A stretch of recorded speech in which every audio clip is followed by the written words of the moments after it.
মোহাম্মদ সুমন আলী পড়াশোনা করতেছি বরিশাল বিশ্ববিদ্যালয়ে। আশা করি তোমরা সকলে ভালো আছো। তোমাদের সবাইকে স্বাগতম আজকে আমাদের এই ক্লাসে যুক্ত হওয়ার জন্য। আজকে মূলত আমরা আলোচনা করব এইচএসসি অর্থনীতি প্রথম পত্রের চতুর্থ অধ্যায়ের প্রথম পর্ব নিয়ে। অর্থাৎ আমরা আজকে চতুর্থ অধ্যায়ের যে বাজার যে আছে এই বাজারের ক্লাসিফিকেশন, বিভিন্ন ধরনের শ্রেণীবিভাগ, এই বিষয়গুলো আলোচনা করার চেষ্টা করব। আজকে তোমাদের বাজারের শ্রেণীবিভাগ রিলেটেড যতগুলো বিষয় আছে সবগুলো শেষ করে দেওয়ার চেষ্টা করব। এই পরবর্তী পর্বগুলোতে আমরা বাজারের যে বাকি অংশগুলো আছে এই অধ্যায়ের সেগুলো আলোচনা করব। তবে এই অধ্যায়টা আমরা খুব বিস্তারিত বেশি পর্ব করব না। আমরা এই অধ্যায়টা সম্পূর্ণ 4টা পর্বে আলোচনা করার চেষ্টা করব। আশা করি তোমরা সবগুলো পর্ব দেখবা এবং বিশেষ করে শেষের 2টা পর্ব মাস্ট অবশ্যই দেখবা একবারে, কারণ ওই 2টা পর্ব এমনভাবে আলোচনা করব এবং ওই 2টা পর্ব থেকেই তোমার সৃজনশীল প্রশ্ন কিন্তু আসবেই, 100% আসবে কমন, ওই 2টা থেকে প্রতিবারই দেই। তো সেজন্য বলবো যে তোমরা সবগুলো পর্ব দেখবে, মানে এই পর্বগুলো যে আবার দেখবে না এটা না, কারণ এখান থেকেও মাঝে মধ্যে দেয়, তবে ওইগুলো বেশি ইম্পর্টেন্ট। তো তাহলে আমরা সময় কালক্ষেপণ না করে আজকে যে আমাদের আলোচনা প্রথম যে পর্ব বাজার অধ্যায়ের অর্থাৎ চতুর্থ অধ্যায়ের প্রথম পর্ব, তাহলে আলোচনা শুরু করি। তো দেখো বাজার, তো এই অধ্যায়টা আমরা আলোচনা করার আগে যে বাজার যে অধ্যায়টা আছে বিভিন্ন ধরনের শ্রেণীবিভাগগুলো আলোচনা করার আগে সর্বপ্রথম আমরা বাজার বিষয়টা বুঝি। বাজার কি?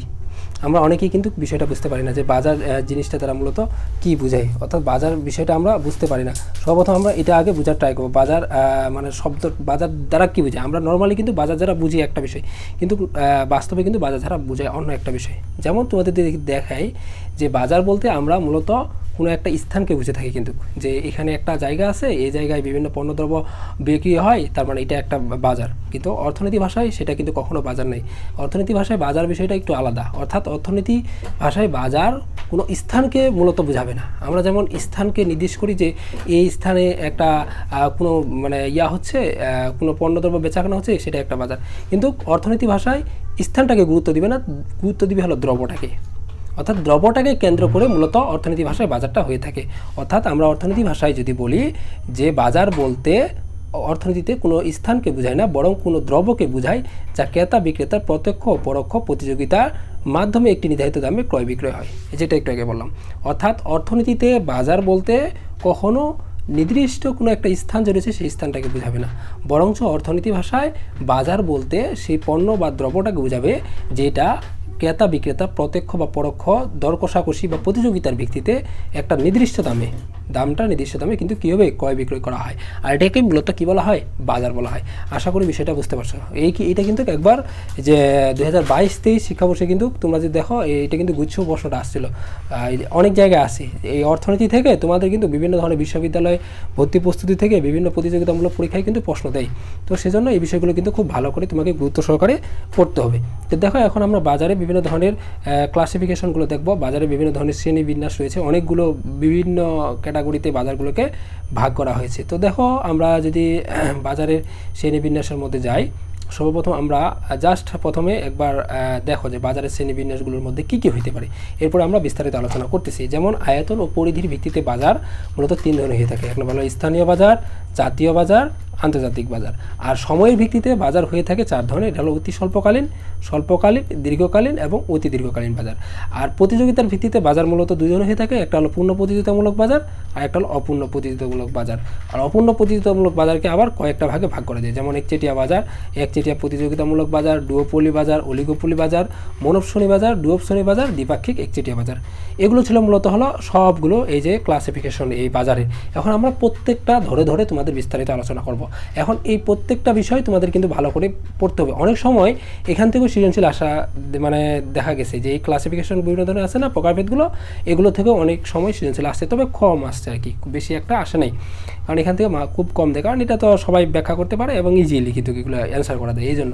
তো এখান থেকে বেশিরভাগই গাণিতিক সৃজনশীল থেকে বেশি আসে এবং এটা আমরা পরবর্তী পর্বগুলোতে কিন্তু আলোচনা করব।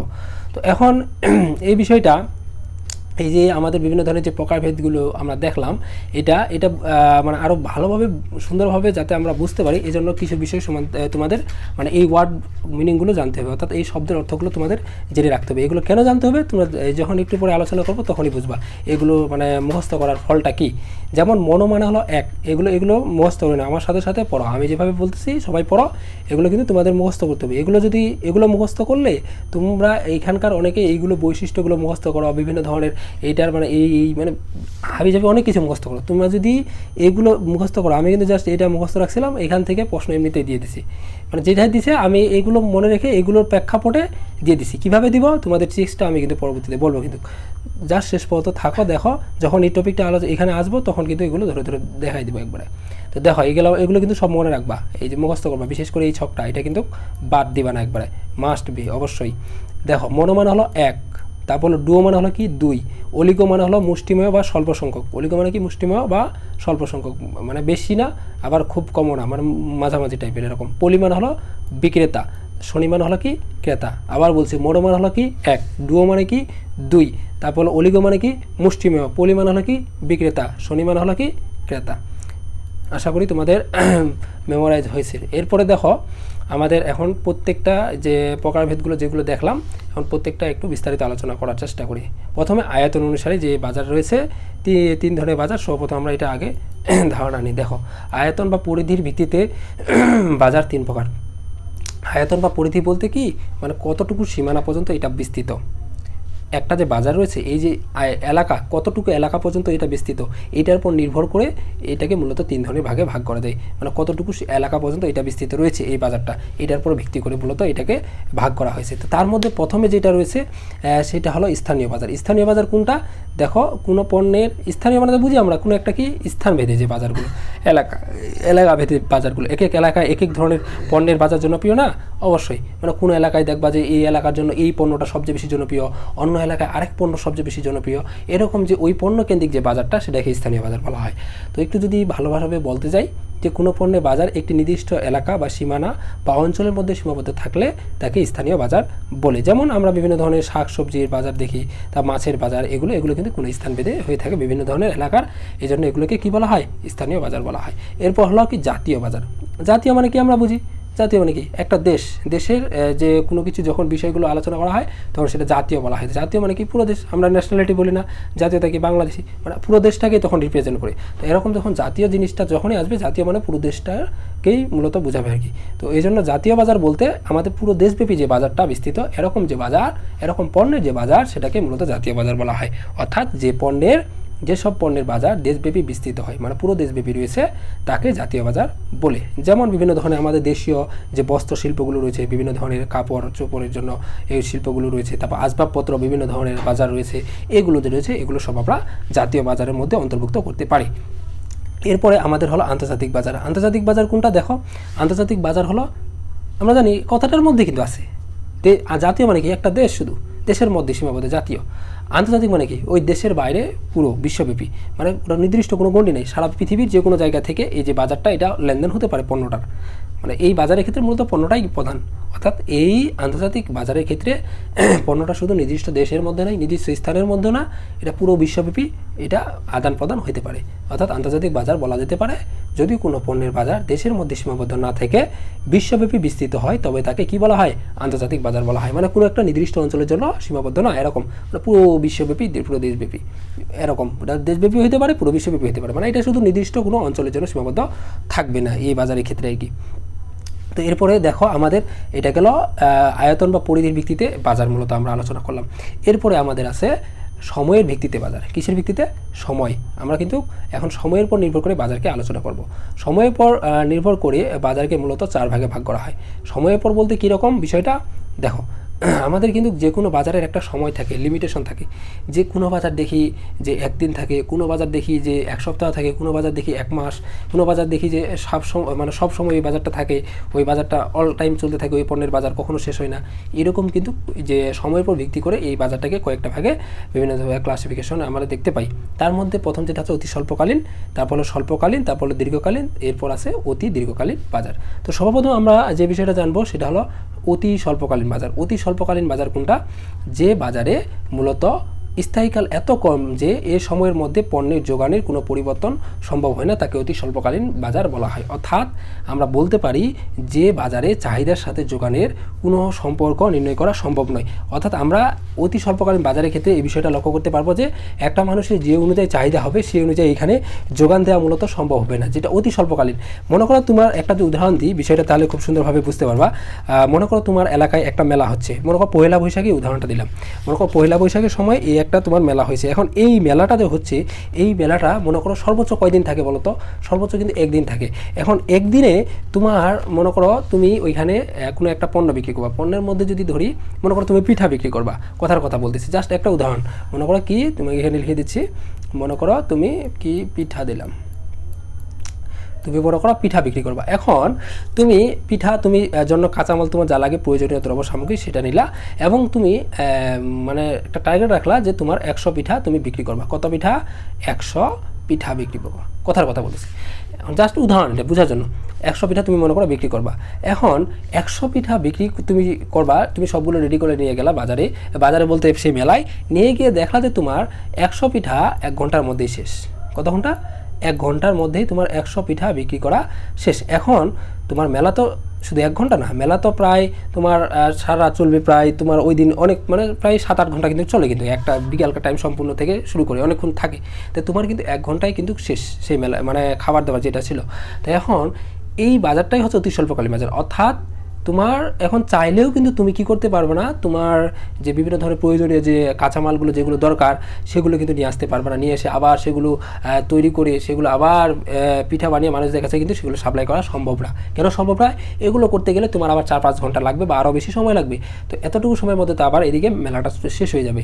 তো অতি স্বল্পকালীন বাজার হলো সেই বাজার যেই বাজারে চাহিদার সাথে যোগানের কোনো সম্পর্ক থাকে না। অর্থাৎ চাইলেও তুমি সেখানে মানুষের যদি চাহিদা বেড়ে যায়, তুমি সেই অনুযায়ী যোগানটা দিতে পারবে না। যেমন এখানে আমরা উদাহরণ যদি দেখি যে শাকসবজি, মাছ এবং দুধের যে বাজার, এরকম যে বাজারগুলো, এগুলোকে বলা হয় অতি স্বল্পকালীন বাজার। অর্থাৎ এই বাজারে আমরা আরেকটা বিষয় বলতে পারি, সময়ের কথা যদি উল্লেখ করি, যেহেতু এখানে সময় আছে, এই বাজারটা মূলত কয়েক ঘন্টা থেকে কয়েকদিন স্থায়ী থাকে। কোন বাজার? ওই যে অতি স্বল্পকালীন যে বাজার, এটা মূলত কি কয়েকদিন থেকে কয়েক সপ্তাহ মূলত এই বাজারটা আমরা স্থির দেখতে পাই। তারপর এরপর রয়েছে হলো আমাদের গেল অতি স্বল্পকালীন বাজার, এটা গেল। এরপরে আমাদের আছে হলো স্বল্পকালীন বাজার। স্বল্পকালীন বাজার দেখো, স্বল্পকালীন বাজার হলো কোনটা? যে বাজারে পরিবর্তিত চাহিদার সাথে মিল রেখে যোগানের সামান্যতম পরিবর্তন সম্ভব, তাকে স্বল্পকালীন বাজার বলে। বিষয়টা আমরা বুঝতে পারি না, একটু খোলাসা করে বলি। দেখো, স্বল্পকালীন বাজার হলো যে বাজারের সাথে চাহিদার সাথে যোগানের সামান্য সম্পর্ক হবে। কী হবে? সামান্য। অতি স্বল্পকালীনে কি কোনো সম্পর্ক নেই, একবারে কোনো সম্পর্ক থাকবে না। যখন স্বল্পকালীন বাজার আসবে তখন কি সম্পর্কটা সামান্য সম্পর্ক থাকবে, মানে অর্থাৎ চাহিদার সাথে যোগানের সামান্য সাধন করা যাবে, তবে ফুলফিল না, সামান্য। অর্থাৎ এই সময়টা একটু বেশি পাওয়া যায়, সেই কারণে তুমি সামান্য করতে পারবা। যেমন তোমার মনে করো এখন এই যে মেলাটা মনে করো 7 ঘন্টা হওয়ার কথা, এখন 7 ঘন্টা না হয়ে মেলাটা হচ্ছে মনে করো 14-20 ঘন্টার বা 14 ঘন্টার এরকম হচ্ছে। এখন তুমি চাইলে কিন্তু আবার নতুন করে পিঠা তৈরি করে মেরামত করে সবগুলো নিয়ে আসে আবার কিন্তু তুমি চাইলে বিক্রি করতে পারো, কারণ এগুলো করতে 3-4 ঘন্টা এরকম লাগে কিন্তু। তো এখন এরকম যদি সময়টা বেশি হয়, তখন কিন্তু তুমি চাইলেও তোমার এই যে মানে এই যে যোগানটা, যে মানে মানুষের যে চাহিদা যেটা রয়েছে সেই অনুযায়ী কিন্তু যোগানটা দিতে পারবা, কিন্তু ফুলফিল আবার দিতে পারবা না, সম্পূর্ণটা হবে না। এটা জাস্ট বোঝার তাগিদে বলছে, কিন্তু বাস্তবে কিন্তু এরকম ঘটে না আর কি। এই ক্ষেত্রে স্বল্পকালীন বাজার যে হয়, যে বাজারে মূলত পরিবর্তিত চাহিদার সাথে মিল রেখে যোগানের সামান্যতম পরিবর্তন সম্ভব হয়, তাকে মূলত কি বলা হয়? স্বল্পকালীন বাজার হয়। যেমন আমরা দেখি যে শাড়ির, লুঙ্গির বাজার, এরকম যে বাজারগুলো রয়েছে সেগুলো। অর্থাৎ এখানে মানে পুরোপুরি চাহিদার সাথে যোগানের সমন্বয় সাধন করা সম্ভব হয় না, কারণ তোমার দেখো একটা মানুষের চাহিদা এবং যোগানের মনে করো যেভাবে দরকার হয়, বিশেষ করে ঈদের সময়, ঈদ মৌসুমে বা বিভিন্ন ধরনের পূজা বা যখন কোনো একটা মানে উৎসব হয়, এই সময়গুলোতে বিশেষ করে আমরা দেখি যে চাইলেও কিন্তু তারা কিন্তু যতটুকু মানুষের চাহিদা সেই অনুযায়ী কিন্তু যোগানটা দিতে পারে না, এরকম পণ্যগুলোর ক্ষেত্রে বিশেষ করে।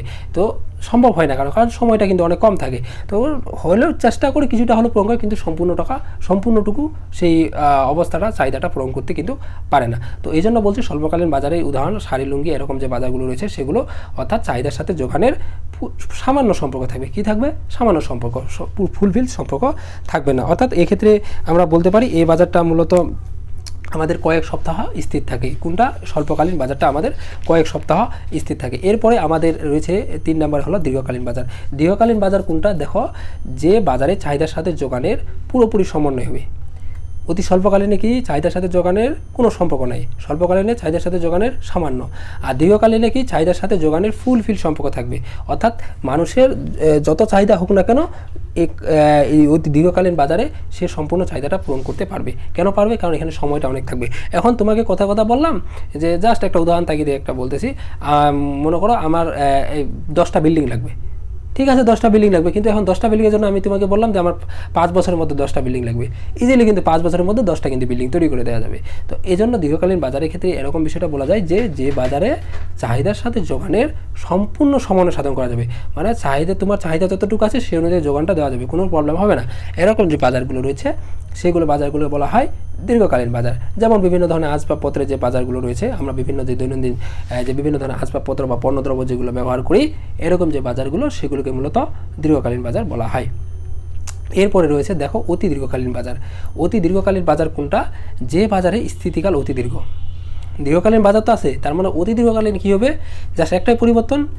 আমার কথাটা ভালো করে শোনো, তাহলে বুঝতে পারবে। এই কথাটা একটু মানে বুঝতে অসুবিধা হবে তোমাদের। চাহিদার সাথে যোগানের পুরোপুরি সমন্বয় হবে, ঠিক আছে, এটা তো হবে অতি দীর্ঘকালীন। কিন্তু এখানে একটা জিনিস পরিবর্তন আসবে, যেটা হলো এখানে সে বিভিন্ন ধরনের চলতি প্রযুক্তি, বিভিন্ন ধরনের তোমার কারখানা, বিভিন্ন ধরনের যন্ত্রপাতি, অন্যান্য বিভিন্ন ধরনের বিষয়গুলো, এগুলো সহ তুমি পরিবর্তন করতে পারবা। অর্থাৎ যখন দীর্ঘকালীন, সেখানে শুধু চাহিদার সাথে যোগানের সম্পূর্ণ মানে সম্পর্কটা বজায় রাখা যেত, চাহিদার সাথে যোগানের সম্পূর্ণটা, মানে যতটুকু চাহিদা সেই অনুযায়ী যোগানটা দেওয়া যেত। কিন্তু দীর্ঘকালীনে সেটা তো করা যাবে, এর ঊর্ধ্বে তুমি আরও বিভিন্ন ধরনের যে উৎপাদনে বিভিন্ন ধরনের উপকরণ, সে উপকরণ থেকে শুরু করে বিভিন্ন ধরনের বিষয়গুলো সহ তুমি পরিবর্তন করতে পারবা অতি দীর্ঘকালীন বাজারে। যেমন এটা বলা যায় মানুষ হচ্ছে বিভিন্ন ধরনের মানুষ হচ্ছে বিভিন্ন ধরনের পণ্যদ্রব্য, তারপর অভ্যাস, জ্ঞান, এই বিষয়গুলো মূলত অতি দীর্ঘকালীন বাজারে অন্তর্ভুক্ত করা যায়। এই ছিল মূলত হলো সময়ের ভিত্তিতে বাজার। অর্থাৎ এই বাজারটা আরও সময়টা অতিবৃদ্ধ হবে। এটা হলো কয়েক বছর থেকে কয়েক মাস, মানে এটা হলো কয়েকদিন, কয়েক ঘন্টা থেকে কয়েকদিন, তারপর এটা হলো কয়েক সপ্তাহ, এটা হলো কয়েক মাস, এটা হলো কয়েক বছর, এরকম মানে বাজারগুলো তারতম্যগুলো এরকম হবে মূলত। আর পরীক্ষায় তোমার এইভাবে আসে যে এইটার মনে করো উদাহরণগুলো দিয়ে কোনো একটা পণ্য দিয়ে এটা বলে কোন বাজারের মধ্যে অন্তর্ভুক্ত, এরকম তোমাকে কিন্তু তখন আইডেন্টিফাই করা লাগবে। তো এরপরে দেখি আমরা বাজারের শ্রেণীবিভাগের মধ্যে আমরা যদি যাই, এর পরবর্তীতে আমরা মূলত পাবো দেখো প্রতিযোগিতার ভিত্তিতে বাজার। তোমরা বুঝতে পারতেছো কিনা একটু কমেন্টে সবাই জানাবা, ক্লাসটা ঠিকভাবে সব কিছু বোঝা যাচ্ছে কিনা।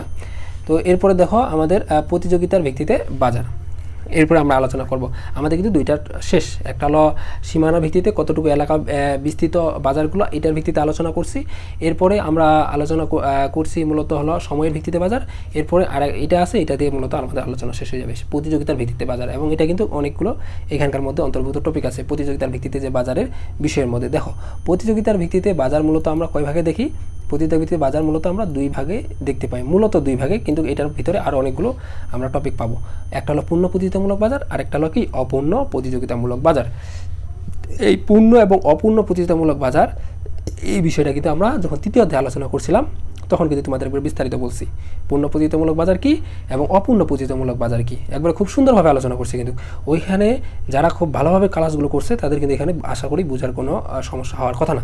তারপর আমি আলোচনা করে দিচ্ছি তোমাদের বোঝার সুবিধার্থে, যাতে তোমাদের কোনো প্রবলেম না হয়। দেখো পূর্ণ প্রতিযোগিতামূলক বাজার কোনটা? যে বাজারে অসংখ্য ক্রেতা বিক্রেতা সমজাতীয় দ্রব্য নির্দিষ্ট দামে ক্রয় বিক্রয়, এই কথাটাই মাথায় রাখবা। পূর্ণ প্রতিযোগিতামূলক বাজারের ক্ষেত্রে কী হবে? নির্দিষ্ট দাম। দামটা কি? এইটাই হলো পার্থক্য দুইটার মধ্যে। মূলত এখানে কি থাকবে? দাম, নির্দিষ্ট দামে পণ্যদ্রব্য ক্রয় বিক্রয় হয়, তাকে মূলত পূর্ণ প্রতিযোগিতামূলক বাজার বলা হয় থাকে। বাস্তবে বিশুদ্ধ মানে পূর্ণ প্রতিযোগিতামূলক কোথাও নেই, মানে পূর্ণ প্রতিযোগিতামূলক যে বিষয়টা, এটা বাস্তবে মানে বিশুদ্ধ যে একটা পূর্ণ প্রতিযোগিতামূলক, এটা কিন্তু বাস্তবে কোথাও নেই।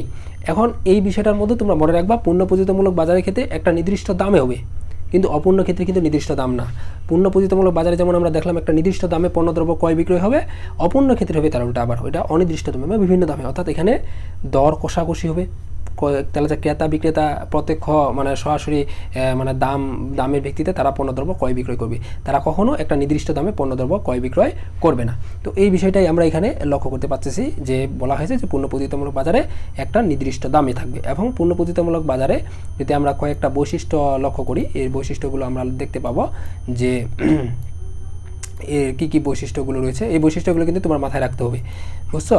এই বৈশিষ্ট্যগুলো পরীক্ষা যদি পড়ে অ্যাটলিস্ট তোমরা 10টা দিবা বৈশিষ্ট্য পরীক্ষা, যদি তোমাদের এগুলো সৃজনশীলে যদি দেয়, পূর্ণ প্রতিযোগিতামূলক বাজার, অপূর্ণ প্রতিযোগিতামূলক বাজার, তারপরে একচেটিয়া বাজার, ডুওপলি বাজার, অলিগোপলি বাজার, এগুলো যদি দেয় তাহলে অ্যাটলিস্ট তোমরা 10টা বৈশিষ্ট্য কিন্তু দিবা। 10টা যদি না দাও তাহলে তোমাদের কিন্তু নাম্বার কিন্তু দেওয়ার পসিবিলিটি কমে যাবে, নাম্বার কিন্তু কম দেয় টিচার। যত পারো বৈশিষ্ট্য বেশি দিবা। আর সব কিছু পয়েন্ট আউট করে লেখার চেষ্টা করবো। পয়েন্ট আউট করে লিখলে নাম্বার বেশি পাওয়া যায়, আর এমনিতে ঢালা একবারে লেখালে নাম্বার কম পাওয়া যায়। তো দেখো 1 নম্বর প্রথম যে বৈশিষ্ট্য, এই বাজারের দ্রব্যগুলো হলো সমজাতীয়। একটু আগেই বললাম এই দ্রব্যগুলো সমজাতীয় হবে, তবে বহু সংখ্যক ক্রেতা বিক্রেতা থাকবে এবং সমগ্র বাজার বা শিল্পের প্রেক্ষিতে দাম নির্ধারিত হয় যা স্থির থাকে এবং ক্রেতা বিক্রেতার পক্ষে সহজে বাজারে প্রবেশ ও প্রস্থান সুযোগ থাকে। এইসব ক্ষেত্রে তা বিভিন্ন শিল্পের মধ্যে উৎপাদন উপকরণগুলোর মধ্যে গতিশীলতা থাকে। তারপর হলো বাহ্যিক প্রভাব অকার্যকর, মানে বাইরের কোনো প্রভাব এখানে খাটে না, থাকে না। তা নির্দিষ্ট সময়ের বাজারে একটি মাত্র মূল্য বিরাজ করে, যেটা একটু আগে বললাম। তা একটা নির্দিষ্ট থাকে, মানে দামটা বাজারে ক্রেতা ও বিক্রেতার স্বাধীন সিদ্ধান্ত গ্রহণের ক্ষমতা থাকে। তারপর পণ্যের ক্ষুদ্র ক্ষুদ্র এককে বিভাজ্য থাকে। তারপর এরপর রয়েছে সর্বশেষ আমরা দেখতে পাচ্ছি যে বিক্রেতার মুনাফা সর্বোচ্চকরণে ক্রেতা উপযোগ সর্বোচ্চকরণে আগ্রহী থাকে।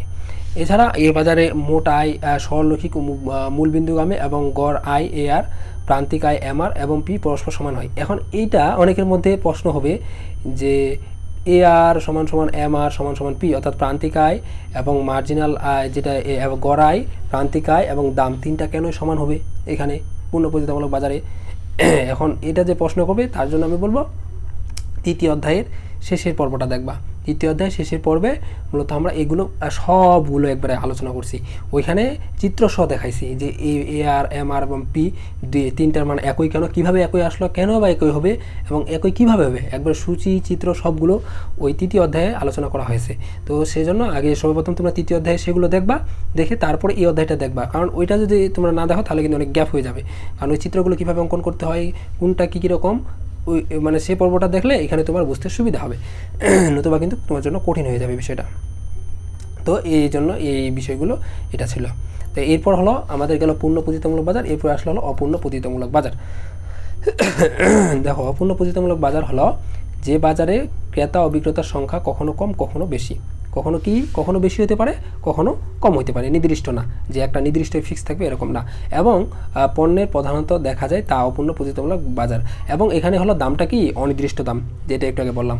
এখানে পূর্ণ প্রতিযোগিতামূলক বাজারের ক্ষেত্রে দামটা থাকবে কি নির্দিষ্ট, আর অপূর্ণ প্রতিযোগিতামূলক বাজারের দামটা কি থাকবে অনির্দিষ্ট দাম, মানে বিভিন্ন দামে মূলত পণ্যদ্রব্য ক্রয় বিক্রয় হবে। তো এখন অপূর্ণ প্রতিযোগিতামূলক বাজার অনেক ধরনের হতে পারে, কয়েক ধরনের হতে পারে। আমরা এখন এই বাকিগুলো আলোচনা করব যেগুলো হবে যে অপূর্ণ প্রতিযোগিতামূলক বাজারের মধ্যে। প্রথমে আমরা যেটা দেখতে পাই সেটা হলো একচেটিয়া বাজার। এটা আমরা অনেকেই জানি, যে অনেকে আমরা দোকানগুলোর ক্ষেত্রে গেলে এই বিষয়টা সবাই ইউজ করি, যে এটা লোকটা একবার একচেটিয়া এরকমভাবে বলি, বা এই দোকানদারটা একবার একচেটিয়াভাবে পণ্য বিক্রি করতেছে এরকম কিন্তু আমরা বলি, বা এই বলি যে এই লোকটা পুরো একচেটিয়া একবারে। মানে একচেটিয়া বলতে কি, মানে একটাই মানে একটা বলতে কি, মানে ও যেটা বলে সেটাই ওইটাতে থেমে থাকে, আর অন্য কোনো কিছু নেই, এরকম একটা বাজার থাকে, সেটা হলো একচেটিয়া বাজার। অর্থাৎ এখানে একটা ব্যক্তি বলতে কি, যে পণ্যদ্রব্য বিক্রি করে তার কাছে শুধু একটাই পণ্য থাকে। এখন কথার কথা, মনে করো আমি পণ্যদ্রব্য বিক্রি করতেছি, এখন আমার কাছে শুধু কলম আছে, এখন কলম শুধু আমি বিক্রি করি আর কেউ বিক্রি করি না, মনে করো মার্কেটের মধ্যে শুধু আমি একাই বিক্রি করতেছি। এখন আমি যদি একটা কলমের দাম 15 টাকা রাখি, 20 টাকা রাখি, তারপরেও কিন্তু এখন ওই কলমটা কিন্তু আমার কাছ থেকেই কিনতে হবে, অন্য কিন্তু কারো কাছে কিনে কিন্তু অপশন নাই। কেন অপশন নাই? কারণ অন্যরা কিন্তু তুমি চাইলেও কিন্তু অন্যজনের কাছে সেই পণ্যটা নিতে পারবে না। কেন নিতে পারবে না? কারণ তোমার সেই পণ্যটা কিন্তু তখন নেওয়া পসিবল হবে না, কারণ তো অন্য কারো কাছে নেই। যখন এরকম একটা পণ্য কোনো একটা দোকানে মনে করো একজনই শুধু বিক্রি করে, অন্যজন বিক্রি করে না, তখন সেই বাজারটা আমরা যেটা লক্ষ্য করি সেটাকে মূলত আমরা একচেটিয়া বাজার বলতে পারি। অর্থাৎ আমরা বলবো যে বাজারে একজন বিক্রেতা এবং অসংখ্য ক্রেতা নির্দিষ্ট বিকল্পহীন দ্রব্য বেচাকেনা লিপ্ত থাকে, তাকে মূলত কি বলা হয়ে থাকে? একচেটিয়া বাজার বলা হয়ে থাকে। অর্থাৎ এই বাজারের ক্ষেত্রে আমরা দেখতে পাবো যে বিক্রেতা থাকবে একজন, কিন্তু ক্রেতা অসংখ্য, মানে বিক্রেতা শুধু একজনে থাকবে, একজনে শুধু বিক্রি করবে, এরকম যে বাজারটা আমরা লক্ষ্য করতে পারবো সেটাকে মূলত কি বলা হয়ে থাকে? একচেটিয়া বাজার বলা হয়ে থাকে। অর্থাৎ যেটাকে বলা হয় মনোপলি বাজার। অর্থাৎ একচেটিয়া বাজার মূলত কি বলা হয়? এটাকে মনোপলি বাজার। এটা তোমরা যদি সহজভাবে মনে রাখতে চাও, তোমাদের কিন্তু বিষয়টা অনেক ইজি হবে। তোমাদের একটু আগে কিন্তু আমরা প্রথমেই কিন্তু দেখাইছি কিছু ওয়ার্ড মিনিং, কিন্তু আমরা তো প্রথমেই কিন্তু দেখাইছি যে এখানে মনো, ডুও, তারপর পলি, শনি, এরকম বিষয়গুলো কিন্তু আমরা প্রথমেই লক্ষ্য করাইছি। ওই ওয়ার্ড মিনিংগুলো কেন মুখস্থ করাইছি এখন তোমরা বিষয়টা বুঝতে পারবে। দেখো মনো মানে কি, এখানে এই দেখো একচেটিয়া বাজারে ইংরেজি হলো মনোপলি। তার মানে মনো মানে কি? মনো মানে হলো কি? দেখো মনো মানে হলো এক, আর পলি মানে হলো কি? পলি মানে হলো বিক্রেতা। তার মানে একজন বিক্রেতা, অর্থাৎ যখনই দেখবা এরকম যেটা নির্দিষ্ট করে দিবে সেটা শুধু মানে ওইটাই থাকবে, আর বাকি যেটা থাকবে না। মনে করো এখানে ক্রেতা যখন একজন বলবে তখন বিক্রেতা অসংখ্য হবে, মানে বাকিটা যদি না বলে মনে একটা কিন্তু নির্দিষ্ট করে বলে দিবে, ক্রেতা কয়জন বা বিক্রেতা কয়জন একটা কিন্তু নির্দিষ্ট করে বলে দিবে। যেটা বলে দিবে সেইটা তোমার ওইটা তো হয়ে গেল, আর বাকি যেটা বলবে না সেটা তোমার সবসময় অসংখ্য হবে। কী হবে? সবসময় অসংখ্য হবে। তো যেমন এখানে একচেটিয়া বাজারের ক্ষেত্রে যদি আমরা দেখি এখানে কিন্তু বলে দেই মনোমান হলো এক আর পরিমাণ হলো বিক্রেতা, তার মানে একজন বিক্রেতা, তার মানে ক্রেতা কী হবে? ক্রেতা অবশ্যই অসংখ্য হবে। যদি বলতো একজন ক্রেতা তখন তাহলে বিক্রেতা কী হবে? অসংখ্য হবে। বিষয়টা কি বুঝতে পারছো? তো তাহলে একচেটিয়া বাজার হলো আমরা দেখতে পাই যে বাজারে একজন মাত্র বিক্রেতা থাকে কিন্তু ক্রেতার সংখ্যা হলো অসংখ্য, সেটাকে মূলত একচেটিয়া বাজার বলা হয়ে থাকে। এবং এই বাজারে যদি আমরা বৈশিষ্ট্যগুলো লক্ষ্য করি তাহলে এই বাজারে আমরা এই যে এখন যে এই সংখ্যাটা বুঝছি সে কিন্তু এমনিতেই 8-10টা কিন্তু বৈশিষ্ট্য ইজিলি কিন্তু বলতে পারবে। তার মধ্যে যদি আমরা প্রথমে বলি, দেখো একজন মাত্র এখানে কি থাকবে? বিক্রেতা থাকবে, অসংখ্য ক্রেতা, যেটা একটু আগে বললাম। তার মানে পণ্যের চাহিদা কম থাকবে, তখন অবশ্যই কেন কম থাকবে কম পণ্যের চাহিদা? তখন একটা যখন বিক্রেতা থাকবে সে কিন্তু অবশ্যই সে পণ্যটা কিন্তু যখন একজনের কাছে আছে, আমার কাছে শুধু পণ্য আছে, অন্য কারো কাছে পণ্য নাই, তার মানে তখন কিন্তু আমি কি করব? সেই পণ্যটার দাম অবশ্যই চড়া রাখবো একটু, সেজন্য তখন কিন্তু মানুষের তখন কিন্তু চাহিদা কিন্তু অবশ্যই কমে যাবে। এরপর হলো দাম নিয়ন্ত্রণ, অবশ্যই তখন সে তার নিজের ইচ্ছা মতো দামটা নিয়ন্ত্রণ করতে পারবে। এরপর হলো পরিবর্তক দ্রব্য অনুপস্থিত, মানে সেটার মতো অন্য কোনো দ্রব্য থাকছে না তখন আর। তারপর উপকরণের গতিশীলতার অভাব, তখন কিন্তু উপকরণে কোনো গতিশীলতা তখন থাকতেছে না, মানে ওই একটাই উপকরণ রয়েছে আর তো উপকরণ নাই, অন্য কোনো নাই। তারপর হলো ব্যক্তিগত ব্যবসায়িক মুনাফা, বাজারে পণ্য নিয়ন্ত্রণ করে। এরপর হলো অভিজাত পণ্য থাকে। এরপর আমরা যদি আরও বৈশিষ্ট্যগুলো লক্ষ্য করতে যাই তো বৈশিষ্ট্যের মধ্যে দেখতে পাই যে প্রতিদ্বন্দ্বী ফার্মে মুনাফা সম্পর্কিত অজ্ঞাত, তারপর নিয়ন্ত্রিত যোগান, তারপর অস্বাভাবিক মুনাফা, মানে অনেক মুনাফা অর্জন হয়। তা ফার্ম অভ্যন্তরীণ ও বহিস্থ সুবিধা অর্জন করতে পারে। তারপর অসুস্থ প্রতিযোগিতায় লিপ্ত থাকে, কারণ এখানে প্রতিযোগিতাটা ঠিকভাবে হয় না, কারণ একজনের ব্যক্তি, আমি তো আমার নিজের ইচ্ছা মতো তখন কিন্তু পণ্যের দাম রাখতে পারি বা পণ্যটা কিন্তু বিক্রি করি, যে আমার যতটুকু ইচ্ছা হয় তো সেই অনুযায়ী। এই জন্য বলছে যে তখন কিন্তু একটা সুষম প্রতিযোগিতা থাকে না, যেটাকে ওই জন্য বলছে যে অসুস্থ প্রতিযোগিতা লিপ্ত থাকে। যেমন নতুন ফার্মের উৎপাদন ক্ষেত্রে প্রবেশের পথে প্রতিবন্ধকতা সৃষ্টি। তারপর হলো বিজ্ঞাপনে ব্যয় নেই। কেন বিজ্ঞাপনে ব্যয় নেই তখন? কারণ তখন তো আমি একাই, আমার তো এমনিতে সবাই জানে যে পরিচিতি, ওইখানেই শুধু এই পণ্যটা পাওয়া যায়, অন্য কোনো জায়গায় পাওয়া যায় না। এই জন্য বলছে তখন আর এই পণ্যটা বিনোদন করে সেখানে বিজ্ঞাপন করতে হয় না এরকম বাজারের ক্ষেত্রে। এরপরে আমরা যদি বাজারে অন্যান্য যে ক্লাসিফিকেশনগুলোর মধ্যে যদি যাই তাহলে আমরা দেখতে পাবো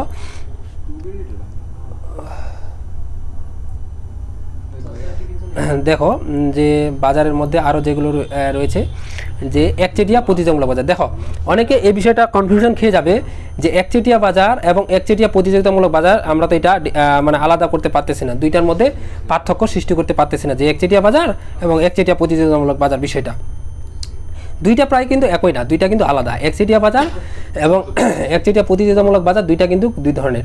দেখো বিষয়টা কি, একচেটিয়া বাজারে তোমার একজনই শুধু বিক্রেতা থাকবে এবং ওই যে দ্রব্যটা যেটা বিক্রি করবে ওইটা কোনো পরিবর্তক দ্রব্য কিন্তু থাকবে না। কিন্তু যখন একচেটিয়া প্রতিযোগিতামূলক বাজার আসবে তখন কিন্তু বিষয়টা ঘটবে একটু আলাদা। আলাদা বলতে কি, এখানেও হবে একচেটিয়ার মতো মানে কার্যক্রমগুলো হবে, কিন্তু এখানে তোমার যে দ্রব্যটা বিক্রি করবে ওইটার পরিবর্তক থাকবে। ওইখানে কিন্তু কোনো পরিবর্তক ছিল না একচেটিয়া বাজারে, ওইখানে কিন্তু ওই দ্রব্যটা নির্দিষ্ট ইউনিক ছিল একটা দ্রব্য। কিন্তু যখন একচেটিয়া প্রতিযোগিতামূলক বাজার তখন কিন্তু সেই দ্রব্যটা কিন্তু আর ইউনিক থাকবে না, তখন সেই দ্রব্যটার পরিবর্তক দ্রব্য থাকবে। কিন্তু মনে করো আমরা একটা খাতা ইউজ করতেছি, এখন ওই খাতার পরিবর্তে ওইখানে আরেক দোকানে মনে করো অন্য টাইপের খাতা আছে বা অন্য কোম্পানির খাতা আছে, এরকমটা থাকবে, মানে অর্থাৎ ওইটার পরিবর্তক দ্রব্য থাকবে।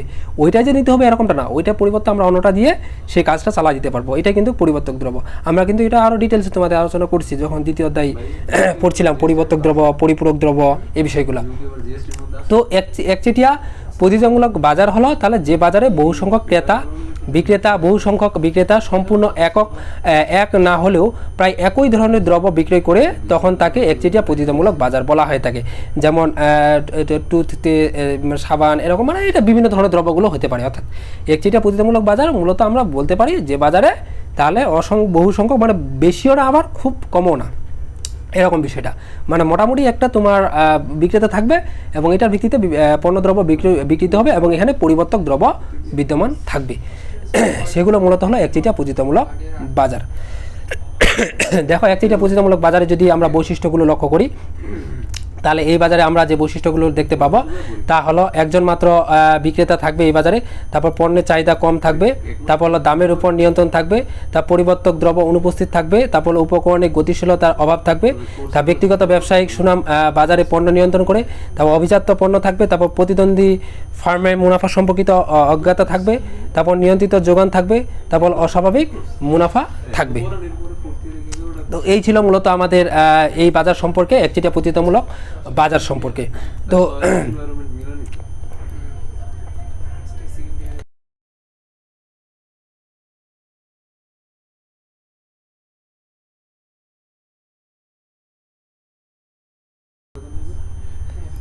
তো দেখো এরপরে আমাদের বাজারের মধ্যে যে বিষয়টা রয়েছে সেটা হলো কি ডুওপলি বাজার। ডুওপলি বাজার কোনটা দেখো, ডুওপলি বাজার হলো, ডুও মানে কি দেখো তোমাদের ওয়ার্ড মিনিংগুলো কেন প্রথমে পড়াইলাম এই কারণে, কিন্তু তোমরা কিন্তু এখন ইজিলি কিন্তু এগুলো আইডেন্টিফাই করতে পারো। ডুও মানে কি, ডুও মানে হলো দুই, পলি মানে হলো কি, পলি মানে হলো বিক্রেতা। তার মানে এই বাজারে আমরা দেখতে পাবো দুইজন বিক্রেতা থাকবে। তোমাদের একটু আগে বললাম একটা কিন্তু নির্দিষ্ট করে বলে দিবে, আর বাকি যেটা থাকবে সরি সেটা হলো কি অসংখ্য, সেটা কি অসংখ্য। তার মানে ডুও মানে হলো দুই, পলি মানে হলো কি বিক্রেতা, তার মানে দুইজন বিক্রেতা, ক্রেতা কি অসংখ্য। একটু আগে আমরা দেখলাম একচেটিয়া বাজারে একজন বিক্রেতা, ডুওপলিতে কি দুইজন বিক্রেতা। যখন বাজারে কোনো দ্রব্যের যোগান মাত্র দুইজন বিক্রেতা নিয়ন্ত্রণ করে কিন্তু ক্রেতা অসংখ্য, তখন তাকে কি বলা হয় ডুওপলি বাজার বলা হয়। যেমন বিভিন্ন ধরনের পরিবহন, রেল কোম্পানি এবং বাস কোম্পানি, এগুলো ক্ষেত্রে আমরা ডুওপলি উদাহরণটা দিতে পারি।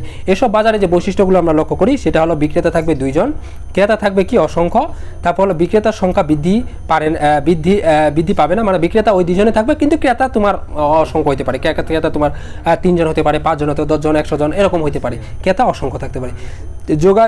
যোগান ও দাম নির্ধারণ পরস্পরের উপর মূলত নির্ভরশীল হয়। তারপর দ্রব্য হলো সমজাতীয় হয় মূলত, আর পরস্পরের মধ্যে তীব্র প্রতিযোগিতা থাকে। এরপরে আমাদের বাজারের মধ্যে যেটা রয়েছে সেটা হলো মনব শনি বাজার। মনব শনি বাজার কোনটা দেখো, মন মানে কি, মন মানে হলো এক, শনি মানে হলো কি ক্রেতা। তার মানে এই বাজারের ক্ষেত্রে আমরা দেখতে পাবো একজন ক্রেতা থাকবে আর বিক্রেতা কি অসংখ্য, মানে ক্রেতা একজন কিন্তু বিক্রেতা কি থাকবে, বিক্রেতা থাকবে অনেকগুলা, ক্রেতা থাকবে কেন। এরকম বাজার কোনটা হতে পারে দেখো, তোমাদের এলাকায় বিভিন্ন ধরনের এই যে আখের বিভিন্ন ধরনের সেন্টারগুলো যেগুলো আছে, যে তারা আখ সংগ্রহ করে, তারা দেখবা শুধু একজনে কিন্তু আছে, তুমি চাইলে কিন্তু অন্যজনের কাছে কিন্তু সেই আখগুলো কিন্তু বিক্রি করতে পারবে না, সম্ভব না কিন্তু। তার মানে এরকম যে বাজারটা আমরা যখন লক্ষ্য করি যে যখন শুধু একজনই ক্রেতা থাকে কিন্তু বিক্রেতা অসংখ্য থাকে, এরকম যে বাজার সেটাকে কি বলা হয় মনব শনি বাজার বলা হয়ে থাকে। তো এই বাজারে যদি আমরা বৈশিষ্ট্যগুলো লক্ষ্য করি তাহলে এই বাজারের ক্ষেত্রে আমরা দেখতে পাবো ক্রেতা একজন কিন্তু বিক্রেতা কি থাকবে অসংখ্য কিন্তু থাকবে।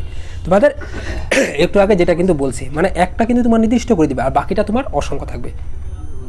এর বৈশিষ্ট্যগুলো যে আমরা লক্ষ্য করি দেখতে পাবো যে মনব শনি বাজারে যে বৈশিষ্ট্যগুলো, তার মধ্যে প্রথম হলো এই বাজারে ক্রেতা একজন, যেটা একটু আগে বললাম, আর বিক্রেতা থাকে কি অসংখ্য, এবং পণ্যের দাম ক্রেতা কর্তৃক নির্ধারিত হয়ে থাকে, মানে ক্রেতা তোমার যে কিনে সে কর্তৃক কিন্তু এই পণ্যের দামটা নির্ধারিত হয়, কারণ যেহেতু তিনি একজন, তিনি যেটা বলবেন সেটাই, এর কিন্তু তোমার কম দামে কিন্তু নেওয়ার পসিবিলিটি কিন্তু নাই। যেমন আমরা একচেটিয়া বাজারে দেখছিলাম যে একটা নির্দিষ্ট দাম ও যেটা বলছিল সেই দামে কিন্তু হচ্ছে, ঠিক তেমনিভাবে এখানে সেটা উল্টা, মানে কারণ ওখানে ক্রেতা, ওখানে মানে বিক্রেতাই একজন ছিল, এখানে যেহেতু ক্রেতা একজন, তার মানে এখন ক্রেতা যেটা বলবে সেটাই মানতে হবে। তো দেখো একচেটিয়া বাজারের ক্ষেত্রে এই ক্ষেত্রে যেমন দেখছিলাম এই যে ক্রেতা দ্বারা শ্রমিকের শোষণের পরিমাণ করা যায়, তেমনিভাবে এখানে তার উল্টা আমরা দেখতে পাই এটা বিষয়টা। বিক্রেতার অবাধ প্রবেশ ও প্রস্থান বিদ্যমান থাকে। আর এখানে আমরা আরেকটা বিষয় দেখতে পাই যে এখানে পণ্যের দাম ক্রেতা কর্তৃক নির্ধারিত হয়, যেটা একটু আগে বললাম, এবং একচেটিয়া ক্রেতার দ্বারা শ্রমিকের শোষণের পরিমাণ করা যায়। আর তারপর রয়েছে ক্রেতাদের নির্ধারিত দামে উপর মুনাফা প্রকৃতি নির্ধারিত হয়। এরপরে যদি আমরা দেখি যে বাজারের মধ্যে ক্লাসিফিকেশনের মধ্যে আরেকটা, সেটা হলো কি ডুওপ শনি বাজার। ডুওপ শনি বাজার কোনটা, যে দেখো ডুও মানে কি, ডুও মানে হলো দুই, ডুও মানে কি দুই, আর শনি মানে হলো কি, শনি মানে হলো ক্রেতা। তার মানে দেখো যখন কোনো বাজারে ক্রেতা থাকবে দুইজন, একটু আগে দেখলাম ক্রেতা একজন, এমন কোনো বাজার আছে যে বাজারে আমরা দেখবো যে ক্রেতা থাকবে দুইজন কিন্তু বিক্রেতা থাকবে অসংখ্য, এরকম যে বাজারটা আমরা যখন লক্ষ্য করব তখন সেই বাজারটাকে বলবো আমরা ডুওপ শনি বাজার। এবং এই বাজারে যে